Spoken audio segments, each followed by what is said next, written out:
नमस्कार, मी लावण्य भांबळे आज एक कविता सादर करणार आहे. कवितेचे नाव सोर्स ऑफ व्हॉट्सअप.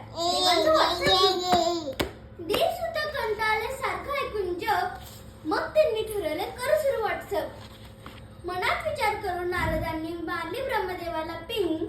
म्हणाले, महाराजा तुम्हीच ग्रुप ऍडमिन.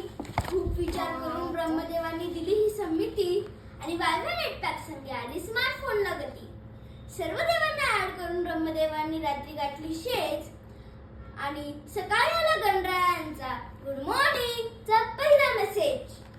नेमकी नव्हती तेव्हा कैलासावर रेंज आणि तिने सांजेला कैलासपतींना मिळाला तो गुड मॉर्निंगचा मेसेज. क्रोधित होऊन त्यांनी आपल्या पुत्राला केले करेक्ट आणि मग खोपलेल्या महादेवांनी ग्रुपच केला लेफ्ट. सरस्वती देवींनी पाठवले ज्ञानाचे मेसेज आणि अप्सरांनी केले ब्युटी स्पेश. धनप्राप्तीसाठी लक्ष्मीनारायणने लिहिले अनुभवाचे बोल, तर गुरुदेव दत्तांनी केले शांती आणि वैराग्याचे मोल. बाळकृष्ण गोपाळांनी सुद्धा केले आपले फोटो अपलोड. परंतु प्रभू रामचंद्रांच्या एक पत्नीव्रत कविता झाली तोडीस तोड. मारुती रायांनीही लिहिले जिम आणि योगाचे फायदे. परंतु संतप्त दुर्गा देवी म्हणाला, पाळायतलं कायदे तरच मिळतील फायदे. आता ग बया, यमराजांनी सुद्धा रेड सोडून फोटोसाठी मागितली बाईक.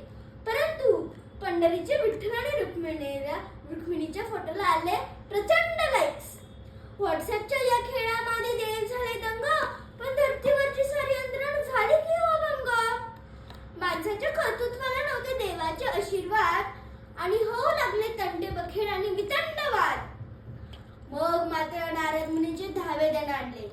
परत एकदा ते ब्रह्मदेवाला शरण घेतले आणि म्हणाले, देवा ग्रुपच करा सर्व डिलीट.